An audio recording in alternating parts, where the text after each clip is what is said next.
Hello students, welcome back to Mangla tutorials. मैं महेंद्र मंगला। आज हम डिस्कस करने वाले हैं रिटायरमेंट ऑफ ए पार्टनर। तो एडमिशन ऑफ ए पार्टनर का मैंने पिछला वीडियो आपको अपलोड किया है, वो आप लोगों को काफी हेल्प करेगा। तो इसको स्टार्ट करते हैं, रिटायरमेंट ऑफ ए पार्टनर। तो जब हम बात करते हैं रिटायरमेंट ऑफ ए पार्टनर की, तो आप इसमें क्या कौन सा रेशो निकालते हैं? आप इसमें बताइए, गेनिंग रेशो। तो अगर हम ये एज्यूम करते हैं कि मान लीजिए यहां पर हमारे पास तीन पार्टनर्स थे, ए, बी और सी। अब इसी बॉक्स में अगर आप देखते हैं कि यहां पे अब दो ही पार्टनर हैं, तो इसका मतलब ये हो गया कि सी के जाने के बाद ए और बी का जो शेयर है वो क्या हो गया, वो इंक्रीज हो गया। तो that means the people are gaining. तो गेनिंग कैसे निकालेंगे आप? Gain is what called, new बड़ा है ओल्ड, तो न्यू माइनस ओल्ड। डन। अगर आपका आंसर पॉजिटिव आ जाता है तो हम उसको गेन बोलेंगे, और माइनस में चला जाता है तो क्या बोलेंगे? सैक्रिफाइस। जबकि एडमिशन में क्या था, हम निकाल रहे थे sacrifice, old minus new. Positive को सैक्रिफाइस बोल रहे थे और नेगेटिव को गेन बोल रहे थे, पर यहां ऐसा नहीं होगा। यहां पे क्या होगा, पॉजिटिव को गेन और माइनस को क्या बोलेंगे हम? सैक्रिफाइस। नेक्स्ट, अगर आपको न्यू निकालना है तो न्यू को यही रहने दीजिए। न्यू निकालना है तो क्या करेंगे बताइए? गेन यहीं पे है, ओल्ड यहां आ जाएगा, ओल्ड प्लस गेन। तो ओल्ड में गेन जोड़ देंगे तो क्या बन जाएगा? न्यू। एक और बात याद रखिएगा, मान लीजिए रेशो है 3:2:1। ये कौन है? तीन पार्टनर्स, ए, बी और सी। इसमें से सी रिटायर हो जाता है और क्वेश्चन में कोई कंडीशन नहीं है, तो what will be the new ratio? जल्दी से बता दीजिए। 3:2। और अगर बी चला जाता है तो बी को हटा दीजिए, 3:1। और अगर ए चला जाता है तो इसको हटा दीजिए, 2:1 will be the new ratio, अगर क्वेश्चन में कंडीशन नहीं है तो। बट अगर कंडीशन लग जाती है, जैसे मान लीजिए सी चला गया and C share is taken by A and B equally, तो क्या करेंगे? पहले आप सी का शेयर के दो टुकड़े कीजिए। सी का शेयर कितना बोलिए? Into half, that is 1/12 taken by, ये किसने लिया? Taken by A. And 1/12 that is 1/12 taken by B. तो इसका मतलब ए का शेयर कितना हो जाएगा? ए का शेयर पहले कितना था? 3/6 पहले ओल्ड जो था, प्लस 1/12। व्हाट अबाउट बी का शेयर? बी का शेयर पहले कितना था? 2/6 प्लस 1/12। तो एलसीएम ले लीजिए आप, 12, 6 प्लस 1, 7/12। और यहां पे 12 ले लीजिए, 4 प्लस 1, 5/12। तो the new ratio will be 7:5। तो अगर कंडीशन है तो फिर आपको सोल्व करना पड़ेगा। ठीक है, हमने क्या करा यहाँ पे? Old plus gain, that is what called new. Clear? तो आपके कुछ छोटे छोटे क्वेश्चंस हैं जब हम चैप्टर को स्टार्ट करते हैं, तो you have to solve these questions on the basis of this formula. इसके बाद नेक्स्ट टॉपिक आ जाता है हमारा ट्रीटमेंट ऑफ गुडविल। क्या आ जाता है? Treatment of goodwill. मैंने आपको पिछले लेक्चर में जो मैंने एडमिशन का कराया था, उसमें मैंने ट्रीटमेंट ऑफ गुडविल के कई सारे केसेस कराए थे। Case 1, 2, 3, 4, 5, 6। There are so many cases in admission, but talk about retirement only one case. आपको क्या करना है? गुडविल वैल्यूड के अंदर आपको पहले उसका शेयर निकालना है। किसका शेयर? शेयर ऑफ सी। मैं अज्यूम कर रहा हूं कि सी इज रिटायरिंग। उसका शेयर निकालना है और उस शेयर को मुझे बांटना है किसमें? ए और बी में। तो वट एवर अमाउंट कम्स वो बढ़ जाएगा किसमें? ए में और बी में, मतलब रिमेनिंग पार्टनर्स में। In which ratio? In the gaining ratio. Very good, gaining ratio. तो एक एग्जांपल ले लेते हैं। मान लीजिए ए, बी और सी पार्टनर्स हैं, रेशो है 3:2:1 एंड सी रिटायर हो रहा है। गुडविल वैल्यूड है मान लीजिए 60,000। कितना है? और उसका शेयर कितना बोलिए? 1/6। कितना आ जाएगा ये? 10,000। और क्वेश्चन में कोई कंडीशन नहीं है। अगर क्वेश्चन में कंडीशन नहीं होती है तो हम ओल्ड रेशो को ही, मतलब जो बच गया, जैसे मान लो सी चला गया तो सी के जाने के बाद क्या बचा? 3:2। तो वो जो 3:2 है वही उनका न्यू रेशो है, वही उनका गेनिंग रेशो है। तो हम क्या करेंगे? अब एंट्री क्या बनेगी? A is capital account debit, B is capital account debit, to C's capital, मतलब कॉन्सेप्ट ये है कि जो बंदा रिटायर हुआ वो क्रेडिट हो जाएगा कितने से, जो उसका शेयर था, कितना बोलो 10,000, और उसको यहां पर गेनिंग रेशो मान देंगे इन the gaining ratio that is 3:2, तो 5 से काटेंगे तो 6,000 एंड 4,000। वेरी गुड, ये क्लियर हुआ अभी, कोई डाउट? और अगर क्वेश्चन में ये लिखा होता कि जो सी का शेयर है वो ए और बी ने इक्वली ले लिया तो गेनिंग रेशियो इक्वली माना जाएगा, तो मैं इसको 5,000 कर देता एज द केस में भी। अगर क्वेश्चन ये कह रहा है कि जो सी है उसका सारा का सारा शेयर केवल ए ने लिया, तो आप don't write B, A to C, that's clear. एक और पॉइंट इसमें जो बहुत टफ है वो ये है कि अगर एक बंदा माइनस में चला जाए, तो मैंने बोला था यहां पे माइनस का मतलब क्या है, सैक्रिफाइस। तो अगर मान लो बी माइनस में चला जाए तो बी भी क्रेडिट हो जाएगा। एडमिशन में माइनस वाला डेबिट हो जाता है, यहां माइनस वाला क्रेडिट हो जाता है, क्योंकि वहां माइनस वाला गेन कर रहा है वो डेबिट होगा, यहां माइनस वाला सेक्रीफाइस कर रहा है, और जो सेक्रीफाइस कर रहा है उसको कंपनसेशन मिलना चाहिए, तो उसकी कैपिटल बढ़ेगी, तो क्रेडिट में कैपिटल बढ़ती है। पूछूं क्वेश्चन? मान लीजिए ए जो हमारा गेनिंग रेशो है वो ए वाला माइनस में चला जाए तो क्या होगा, हाँ, तो एंट्री बन जाएगी B capital to C to A. Clear? चलिए नेक्स्ट, अब हम चलते हैं इसमें अपीयर्ड गुडविल का ट्रीटमेंट क्या है। What is the treatment for appeared goodwill? Appeared goodwill का क्या ट्रीटमेंट है? जो आपका एडमिशन में था वही ट्रीटमेंट है। क्या एंट्री बनेगी? एडमिशन में हम कह रहे थे ओल्ड पार्टनर टू गुडविल, यहां क्या हो जाएगा, all partner capital account debit to goodwill in the old ratio. ये कौन सी गुडविल है? अपीयर्ड, जो कि बुक्स में ऑलरेडी दे रखी है बैलेंस शीट के अंदर। तो यहां पर जो मैंने ऑल लिखा है, आपको क्या करना है, जैसे 3 पार्टनर है एबीसी, तो आपकी एंट्री क्या बनेगी, A's capital account debit, B's capital account debit, C's capital account debit to goodwill, ये एंट्री बनेगी। ठीक है, क्लियर? नेक्स्ट हमारा टॉपिक है रीवैल्यूएशन अकाउंट। क्या? रीवैल्यूएशन अकाउंट, जो मैंने कल आपका वीडियो डाला था एडमिशन का, बिल्कुल वही रूल है। क्या रूल था बताइए? एसेट्स बढ़ेगी तो by increase in assets and to decrease in asset. इसका नेचर है वो कौन सा नेचर है? That is nominal account. और अगर लायबिलिटी बढ़ती है तो to increase in liability by decrease in liability, क्योंकि लायबिलिटी का घटना फायदा होता है। बाय अनरिकॉर्डेड एसेट्स बाय में आएगा, टू अनरिकॉर्डेड लायबिलिटी तो ये टू में आएगा। अगर कोई रियलाइजेशन का खर्चा हुआ तो रीवैल्यूएशन का खर्चा हुआ तो क्या लिखोगे आप? यहाँ टू बैंक लिखोगे, याद रखिएगा। अगर रीवैल्यूएशन का एक्सपेंस होता है और फर्म ने पे कराया है तो क्या लिखोगे यहाँ? टू बैंक, क्योंकि हमारा बैंक घट गया। या मान लीजिए ये लिखा है कि रीवैल्यूएशन का जो एक्सपेंस है वो मिस्टर ए बियर करेंगे, तो एंट्री क्या बन जाएगी? रीवैल्यूएशन टू ए कैपिटल भी आ सकता है।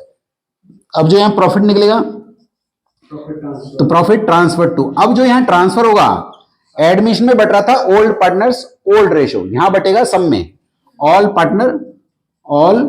Partners capital in which ratio? Old ratio. और अगर कैपिटल फिक्स हो तो फिर आप यहां कैपिटल में नहीं भेजेंगे, कहां भेजेंगे? करंट में। ठीक है। और ऐसे ही अगर ये साइड ज्यादा है तो वहां पे क्या जाएगा? बाय लॉस इफ एनी, अगर है तो वो भी ऑल पार्टनर्स में बटेगा in the old ratio. Clear? तो यहां तक मैंने आपके चैप्टर का क्या क्या पार्ट समझा दिया। मैंने आपको समझाया आपका गेनिंग रेशो निकालना, न्यू रेशो निकालना, एक एग्जांपल भी मैंने आपको दिया, ट्रीटमेंट ऑफ गुडविल मैंने बताया, ये कौन सी गुडविल है? वैल्यूड। फिर मैंने अपीयर्ड गुडविल का ट्रीटमेंट बताया, और फिर मैंने आपको इससे डिस्कस किया रीवैल्यूएशन अकाउंट। हाँ, यस। देखिए, हिडन गुडविल जो होती है, मैंने एडमिशन में सिखाया था कि अगर वहां पे गुडविल फाइंड आउट करनी है आपको तो किस तरह से फाइंड आउट की। यहां पे क्या हो सकता है आपको, जैसे मान लीजिए आपने कैपिटल अकाउंट बनाया और कैपिटल अकाउंट में जो पर्सन रिटायर हो गया उसका पेमेंट कितना करना वो दे दिया गया आपको, तो टू बैंक आपने कर दिया, तो बाय साइड में गैप आएगा, वो आपकी हिडन गुडविल मानी जाएगी। मैं रिपीट कर देता हूं, आप कैपिटल अकाउंट बना रहे हैं, तो जब आप कैपिटल अकाउंट बनाएंगे तो कैपिटल अकाउंट में आप क्या निकालते हैं? बैलेंस में जो रिटायरिंग पार्टनर का जितना पेमेंट करना है वो हमें बैलेंस निकालना है। बट अगर वो दे रखा है तो उधर गैप आ सकता है, और वो जो गैप होगा वो गुडविल के लिए होगा। उसमें जो गुडविल का जो गैप होगा वो केवल उस पार्टनर की होगी जो रिटायर हो रहा है, उससे आप पूरे फर्म की निकाल सकते हो अगर आप चाहो तो रिवर्स करके। ठीक है, तो अब मैं डिस्कस कर रहा हूं इसका कैपिटल अकाउंट। ठीक है, कैपिटल अकाउंट इस चैप्टर का लास्ट पार्ट है। मैं आपको एक उसके फॉर्मेट के थ्रू समझाना चाहूंगा, और जो इसका कैपिटल अकाउंट है वो नियर बाय 80% वही है जो हमने एडमिशन में किया, तो इसलिए आपको ज्यादा उसमें दिमाग लगाने का जरूरत नहीं है। जैसे मैं बात करता हूं रिजर्व्स की, बात करता हूं जर्नलिज्म, कोई मुझे बताएगा कि एडमिशन में जो जर्नलिज्म बढ़ता था वो किस में बढ़ता था एडमिशन में? ओल्ड पार्टनर्स में। किस रेशो में? और यहां किस में बटेगा? ऑल पार्टनर्स में, इन the old ratio. That is the only difference. जैसे मैंने अभी बात की रिवैल्यूएशन अकाउंट की, तो रिवैल्यूएशन का जो प्रॉफिट है वो किस में बटा? एडमिशन में बटा ओल्ड पार्टनर्स ओल्ड रेशो। यहां किस में बटेगा? All partners in the old ratio. ठीक है, तो मैं आपको कैपिटल अकाउंट का फॉर्मेट बता रहा हूं। ठीक है, और जो बैलेंस शीट बनती है उसमें आपको टेंशन नहीं लेनी है, बैलेंस शीट में कोई दिक्कत नहीं है। बैलेंस शीट ऑलमोस्ट वैसे ही बनेगी जैसे एडमिशन में बनती है।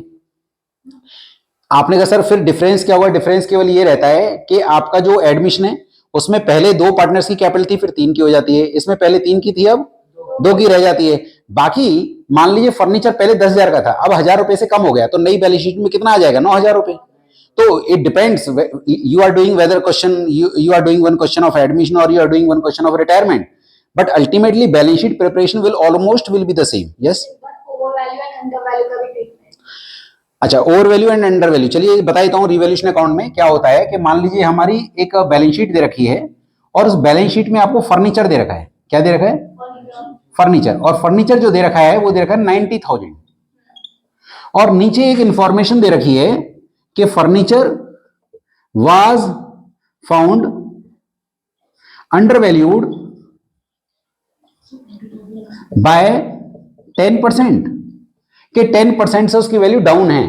तो आप वाज, इट्स वाज फाउंड, पाया गया, तो इसका मतलब जो यहां वैल्यू है वो कितना परसेंट है? It is 90। तो हम क्या करेंगे? 90,000 डिवाइड बाई 90 इंटू 100, तो दैट कम्स 1 लाख। तो इसका मतलब ये हो गया कि उसकी नई वैल्यू जो है 1 लाख है। तो आपको उसको बढ़ाना है, क्योंकि 90 वहां है, हम उसको 1 लाख बनाना है, तो हमें 10,000 से बढ़ाना है। तो रिवैल की कहां जाएगा? बाय साइड में। नहीं, इंक्रीज आपकी एसेट बढ़ेगी ना, आपकी 90 यहां दे रखी है, डाउन है तो बढ़ाइए। वो ये नहीं करे डाउन कीजिए, वो ये करे डाउन है, वो ये नहीं करे डाउन करनी है, वो ये करे डाउन है तो बढ़ाइए, तो बाय में जाएगा। और बैलेंस शीट में कितना लिखेंगे? 1 लाख। चलिए, अगर मान लीजिए मैं ये कहता हूं कि ये जो वैल्यू दे रखी है वो दे रखी है 1,05,000। कितनी दे रखी है? हाँ, 1,5 दे रखी है। और यहां अब आप इसको सोल्व करके आप बताएंगे। अगर मैं कहता हूं ये 1,05,000 दे रखी है और क्वेश्चन ये कह रहा है was found over valued bye 5%, तो इसका मतलब ये कितना है? ये कितना परसेंट है? तो 105 से डिवाइड कीजिए और इनटू 100 कीजिए, तो ये कितनी आ जाएगी? 1 लाख। तो इसका मतलब ये हो गया कि 1,05,000 है और हमें बनाना है 1 लाख। इसका मतलब ओवर है, ओवर करना नहीं, ओवर है तो कम करना है, तो ये 2 में आएगा कितना? 5,000 डन। और बैलेंस शीट में 1 लाख आएगा। और अगर बोलेंगे ओवर वैल्यू 2 करके होता है, ऐसे ना ऐसे नहीं आएगा। नहीं, found over valued by this, over valued this.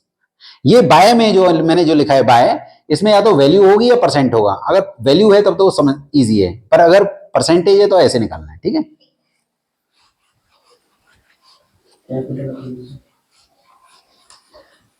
Next हम बात कर रहे हैं कैपिटल अकाउंट की। ठीक है, कैपिटल अकाउंट का फॉर्मेट चलो देख लेते हैं फटाफट। कैपिटल अकाउंट ये इसका लास्ट पार्ट ही माना जाएगा। जब मैं इसका कैपिटल अकाउंट बना रहा हूं, देखिए ध्यान से, मैं अज्यूम कर रहा हूं यहां पे 3 पार्टनर्स हैं। कितने पार्टनर्स हैं? 3 पार्टनर्स हैं, A B and C, A B and सी।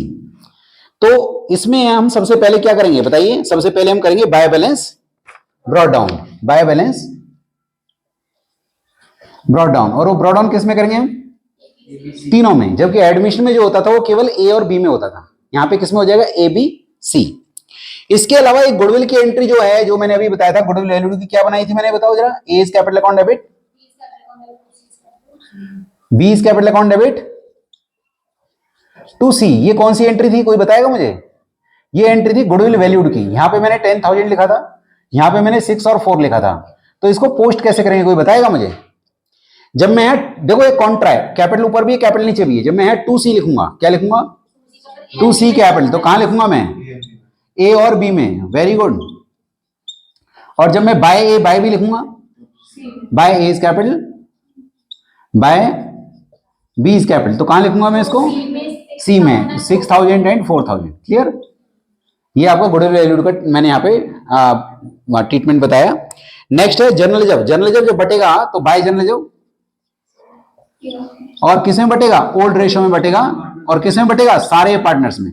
जबकि एडमिशन में जो बटता था वो केवल ए बी में बटता, मतलब ओल्ड में बटता था, यहाँ सब में बटेगा। उसके बाद है workman compensation fund, by workman compensation fund. तो एडमिशन में कहां बटता था? ए बी में, यहां सब में बटेगा। वर्कमैन के साथ वही ट्रीटमेंट है। वर्कमैन फंड में 50,000 है, क्लेम आ गया 10,000 का, तो यहां कितना बांटेंगे? 40,000। मान लो फंड में 50,000 है, क्लेम भी 50,000 का आ गया, तो मत बांटिए। या 50,000 फंड में है और क्लेम 60,000 का आ जाए, तब भी नहीं बांटेंगे, पर 10,000 रीवैल्यूएशन के डेबिट में चला जाएगा। वो लॉस बटेगा नहीं, वो तो रीवैल्यूएशन में लॉस आ जाएगा ना। आपने रीवैल्यूएशन के डेबिट में 10,000 लिख दिया बस, वो जो भी आएगा वो तो प्रॉफिट आए या लॉस आए, जरूरी थोड़ी उसको लिखने के बाद लॉस ही आएगा। हो सकता है क्रेडिट साइड की फिगर ज्यादा हूं। हाँ जी, अगर वर्कमैन वाले में क्लेम भी आ गया तो? हाँ, वर्कमैन में क्लेम। आप केस बताइए क्या, जैसे वर्कमैन फंड में कितना पैसा है आपके हिसाब से? 50,000 और क्लेम 60,000। हाँ, आपने बोला 50,000 फंड में है, वर्कमैन फंड में 50,000 है, क्लेम 60,000 का है, तो पहली बात तो यहाँ बटेगा नहीं, क्योंकि फंड आपका छोटा रह गया है, और क्लेम आपका क्योंकि ज्यादा हो गया है, तो 10,000 रुपए रीवैल्यूएशन के डेबिट में चला जाएगा, और बैलेंस शीट में 60,000 चला जाएगा क्लेम।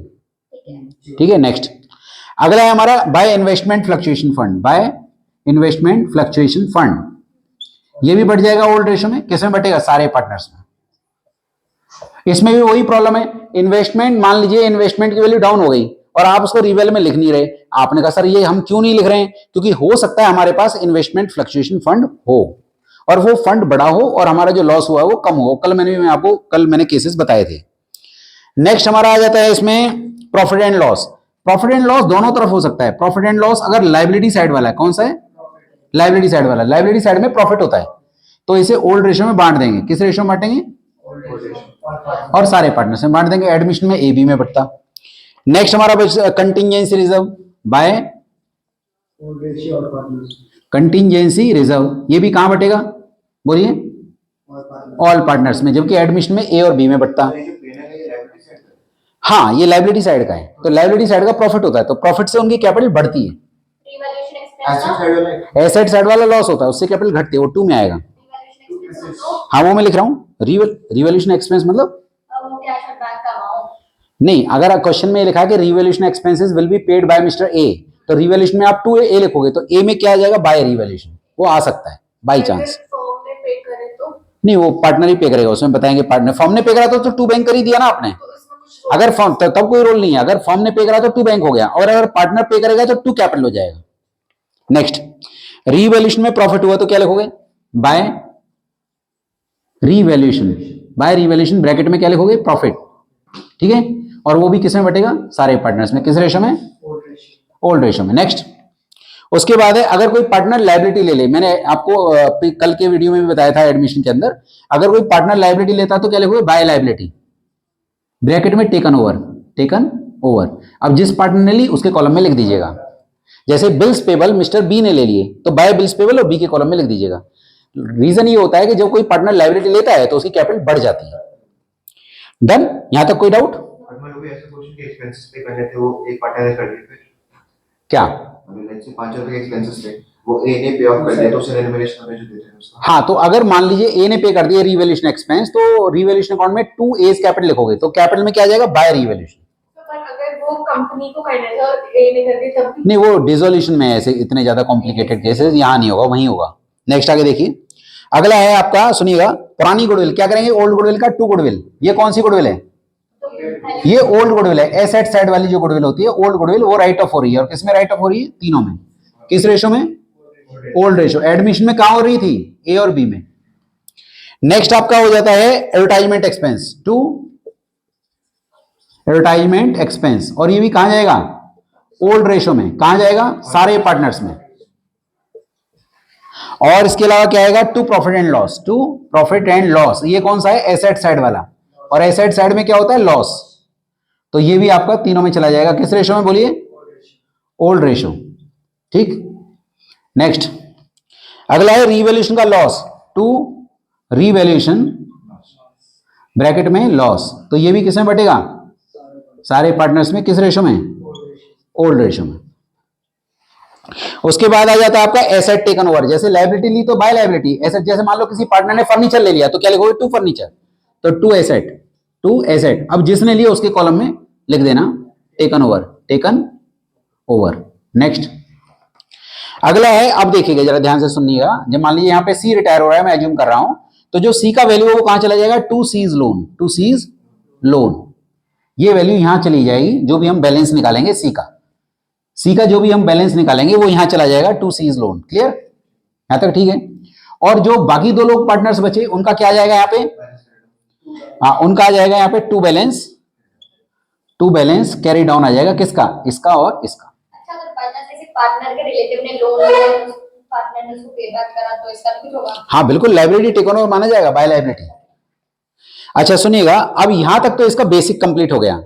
अभी आपने इसका एक हिडन मॉडल पूछा था, अब जरा देखते हैं, अगर मान लीजिए यहां पे ये वैल्यू दे दी जाए आपको, ये जो कि हम निकाल रहे हैं, अगर ये दे दी जाए तो क्या होगा, आप इसका टोटल करोगे और इस टोटल को यहां लिखोगे और यहां पे बैलेंस आएगा, ये बैलेंस आएगा, ये जो बैलेंस है 10,000, ये गुडविल है किसकी, वैल्यूड गुडविल है किसकी, सी की, पूरे फर्म की कहां हुई, पूरे फर्म की तो 60,000 थी, तो ये उसका हिस्सा हो गया। इसको गेनिंग रेशो में दो टुकड़ों में बांट देना है यहाँ पे, बाय ए बाय बी, और जब आप यहाँ बाय ए बाय बी लिखोगे तो यहाँ पे आपको 2C भी लिखना पड़ेगा।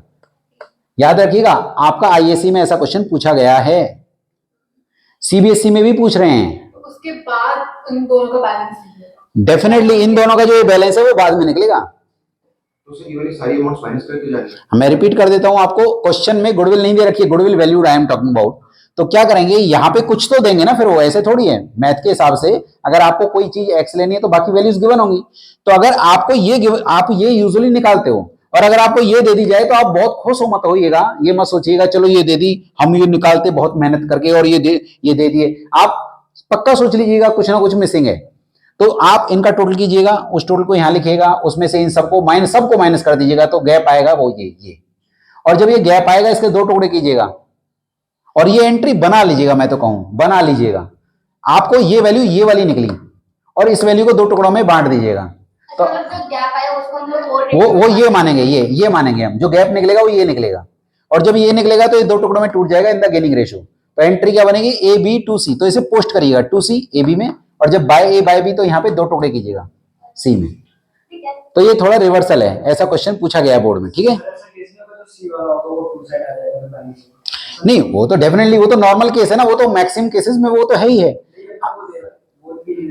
भाई, ऐसे थोड़ी हो जाएगा, या तो वो दे देंगे तो ये निकलेगा, ये दे देंगे वो निकलेगा। सुनिएगा आगे, नेक्स्ट सुनिएगा, अब इसके बाद का जो सबसे लास्ट केस है और जो सबसे इंपॉर्टेंट भी है, सुनिएगा बहुत ध्यान से, अब जो मैं बोलने जा रहा हूं बहुत ज्यादा इंपॉर्टेंट पार्ट है, वो है इसका एडजस्टमेंट ऑफ कैपिटल, सबसे ज्यादा इंपॉर्टेंट यही है, सबसे ज्यादा इंपॉर्टेंट, मैं रिपीट कर रहा हूं इस वर्ड को, सबसे ज्यादा इंपॉर्टेंट यही है। और बुक में बहुत सारे केसेस हैं, सारे क्वेश्चंस को यहां पे कर पाना मुश्किल होगा, तो आप अंडरस्टैंड कर सकते हैं, अगर आप अंडरस्टैंड करेंगे तो क्वेश्चंस भी आराम से कर पाएंगे। सुनना चाहेंगे, पहला केस मैं आपसे क्वेश्चनिंग कर रहा हूं, ध्यान से सुनिएगा। मान लीजिए सी को हमने कहां ट्रांसफर कर दिया, लोन में, अब इन दोनों की जो कैपिटल है, क्वेश्चन कह रहा है कि अब इनकी ये कैपिटल, ये वाली कैपिटल न्यू रेशो में रहेगी, तो पहला स्टेप क्या कीजिएगा, जो ये वैल्यू होंगी उनको यहां पे कर दीजिएगा बाय बैलेंस बढ़ाओ, पहला स्टेप, मैं रिपीट कर रहा हूं, जो यहां पे दो वैल्यू होंगी इनको क्या कर देंगे आप, बाय बैलेंस बढ़ाओ, और यहां लिख देंगे, उन दोनों का टोटल कर लीजिए और टोटल करके न्यू रेशो में बांट दीजिए। तो जब न्यू रेशो में बांटेंगे तो क्या लिखेंगे, टू बैलेंस कैरी डाउन, यहां और यहां, डन। एग्जाम्पल लिख करें, मान लीजिए ये आपका है 60,000, कितना है, और ये है मान लीजिए 40,000, डन।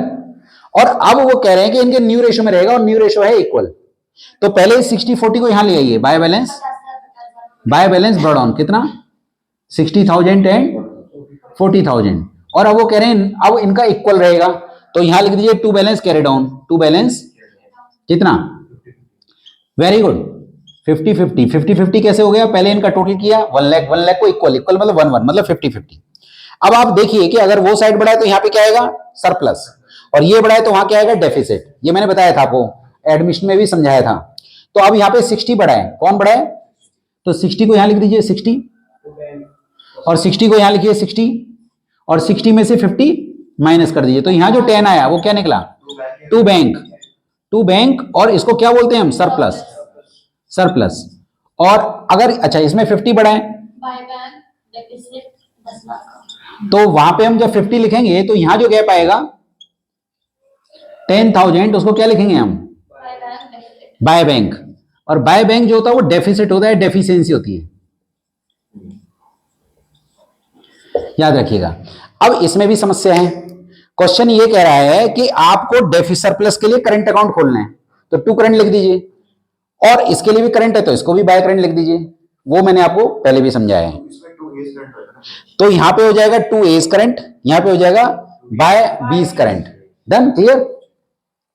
इसको थोड़ा सा और मोल्ड करते हैं, सुनिएगा आप बहुत ध्यान से, क्योंकि मैं एक ही क्वेश्चन के थ्रू आपको बहुत सारे क्वेश्चन समझाना चाह रहा हूं। अगर क्वेश्चन ये कह रहा है कि capital of the firm will be same as before, इसका क्या मतलब है समझिएगा। मान लो बैलेंस शीट जो क्वेश्चन में गिवन है, उस बैलेंस शीट में तीनों की कैपिटल जो है, तीनों की कैपिटल मान लीजिए थी 7 लाख, तीनों की कैपिटल। अब वो 7 लाख दो लोगों की हो जाएगी। वो ये कह रहा है कि capital will be same as before, पहले जितनी थी अब भी कैपिटल उतनी रहेगी। तो पहले 7 लाख 3 लोगों की थी, अब वो 7 लाख कितने लोगों की हो जाएगी, 2 लोगों की। तो 2 लोगों में न्यू रेशो में यहां बांट दीजिएगा और फिर वही करिएगा, वो बढ़ा है तो यहाँ पे टू बैंक, ये बढ़ा है तो बाय बैंक। अगर जैसे पहले 7 लाख 3 लोगों की थी, अब 2 लोगों की है, तो ऑब्वियसली दोनों को डेफिशिएंसी लानी। हाँ, लाने दीजिए, कोई फर्क नहीं पड़ता। जरूरी थोड़ी है कि एक इधर आएगा एक इधर आना ही है, हो सकता है दोनों उधर आए, हो सकता है दोनों इधर आए, वो हो सकता है। नेक्स्ट, अब जरा और सुनिए, इसमें एक और कॉम्प्लिकेटेड केस सुनिएगा। ये जो हमने यहां लोन में ट्रांसफर किया, क्वेश्चन ये कह रहा है कि उसको पे करने के लिए वो लेकर आएंगे। Question says that the remaining partners will bring amount to pay C को पे करने के लिए वो लेकर आएंगे। तो आपको क्या करना है, यहां पे लोन में ट्रांसफर नहीं करना है। अगर वो कह रहे हैं कि उसको पे करने के लिए वो लेकर आएंगे, तो आपको ये वैल्यू लोन में ट्रांसफर नहीं करनी है। आपको यहां पर भी एक वैल्यू लिख लेनी है, जो भी वैल्यू होगी, और उन तीनों वैल्यूज को यहां पे ब्रॉट डाउन कर दीजिए। मैं रिपीट कर देता हूं, अगर क्वेश्चन ये कह रहा है उसको पे करने के लिए वो लेकर आएंगे, क्वेश्चन कह रहा है कि the remaining partners will bring money to pay C, तो जब सी को पे करने के लिए वो लाएंगे तो आप यहां तो पे कर ही नहीं सकते ना, तो आप पहले तीनों को कैरी डाउन कीजिए, पहला स्टेप, और तीनों को यहां पर ब्रॉट डाउन कर दीजिए और तीनों का टोटल कर लीजिए। तीनों को यहां लिखिए, तीनों को यहां लिखिए, और तीनों का टोटल करके 2 लोगों में बांट दीजिए न्यू रेशो में, क्योंकि वो दोनों ला रहे हैं। यस, तो उन दोनों का डेफिशिएंसी निकलेगा बाय बैंक, और जब इन दोनों का डेफिशिएंसी निकल आएगा तो इसका पैसा आप यहां टू बैंक करके पे कर दीजिए। डन। रिपीट करूं एक बार, क्वेश्चन ये कह रहा है कि इसको पे करने के लिए वो लेकर आएंगे, तो आप तीनों को कैरी डाउन कीजिए, तीनों को ब्रॉट डाउन कीजिए, और लोन में ट्रांसफर नहीं करना। लोन में ट्रांसफर नहीं करना भाई, जब उसको पे करने के लिए लेकर आएंगे तो पेमेंट यहां करेंगे फिर हम। तो मैं तीनों का कैरी डाउन करूंगा और तीनों को ब्रॉट डाउन करूंगा, पहला स्टेप, और तीनों का टोटल करके 2 लोगों में बांट दूंगा, और 2 लोगों में यहां और यहां बांटूंगा, किस रेशो में, न्यू रेशो में। और फिर आप देख लीजिएगा इन दोनों का डेफिशिएंसी ही आएगा बाय बैंक, और उसका पैसा, तीसरे का पैसा आप टू बैंक करके पे कर दोगे। इसमें एक last case, super complicated case है, सबसे आखिरी केस। क्वेश्चन ये कहता है कि उसको पे करने के लिए वो लोग पैसा लेकर आएंगे, साथ में हमें 20,000 रुपीज का कैश बैलेंस भी मेंटेन करना है। मैं रिपीट कर रहा हूं इस बात को, क्वेश्चन ये कह रहा है कि इसको पे करने के लिए वो लेकर आएंगे, साथ में 20,000 रुपीज का कैश बैलेंस भी मेंटेन या बैंक बैलेंस भी मेंटेन करना है। तो आपको क्या करना है, पहला स्टेप, तीनों का कैरी डाउन, तीनों का ब्रॉट डाउन, पहला स्टेप, तीनों का टोटल कीजिए, और उस तीनों के टोटल में 20,000 और ऐड कर लीजिए। मैं रिपीट कर रहा हूं, ये वर्किंग है। पहला स्टेप, तीनों को कैरी डाउन कीजिए, तीनों को ब्रॉट डाउन कीजिए, कर लिया, तीनों का टोटल कीजिए, और रफ में वर्किंग नोट में तीनों का टोटल कीजिए, और तीनों के टोटल में 20,000 जो हमें बैलेंस मेंटेन करना है वो भी जोड़ लीजिए। अब ये देखिए बैलेंस शीट में कितना बैंक या कैश ऑलरेडी है, मान लो वहां 5,000 है, उसे माइनस कर दीजिए। तीनों के टोटल में, हाँ, पहला स्टेप, तीनों का टोटल कीजिए। क्या करेंगे आप, तीनों का टोटल, ए का, बी का और सी का, तीनों का टोटल कीजिए, जो इनकी एडजस्टेड कैपिटल है, जो इनकी एडजस्टेड कैपिटल है उसका टोटल कीजिए, प्लस 20,000 कीजिए जो हमें बैलेंस मेंटेन करना है, और माइनस 5,000 कर दीजिए। तो हमारे पास यहां कंसोलिडेट वैल्यू आ जाएगी। और क्योंकि ये ओल्ड बैलेंस है, ओल्ड बैलेंस ऑफ कैश, और ये न्यू बैलेंस जो रिक्वायर्ड है, न्यू बैलेंस ऑफ कैश। तो 15 को ऐड ना कर देते। हाँ वो बात तो एक ही है अल्टीमेटली। अब ये जो है ये दो लोगों में बढ़ जाएगा, ए में और बी में। मैं रिपीट कर रहा हूं, सुन लीजिएगा। तीनों को कैरी डाउन किया, तीनों को ब्रॉ डाउन किया, उन तीनों को ऐड किया, उसमें जितना हमें बैंक बैलेंस मेंटेन करना है वो जोड़ा, और जितना बैंक हमारे पास बैलेंस शीट में है उसको हटा दिया। तो वो जो हमारे पास वैल्यू आएगी उसको ए और बी में बांट दिया। तो वो मैं ए और बी में यहां और यहां लिख दूंगा, लिख दिया।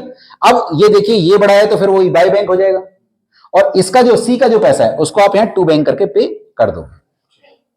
अब पॉइंट ये आता है कि इसमें सुपर कॉम्प्लिकेटेड केस अगर बना दिया जाए तो क्या होगा कि जो 5000 हमारे पास बैंक बैलेंस था, क्वेश्चन में ये लिखा हुआ है कि 1000 फर्म ने कोई एक्सपेंस कर दिया और वो पे कर दिया 1000 का, तो हम यहां से जो लेस करेंगे वो 5 नहीं करेंगे, कितना करेंगे 4।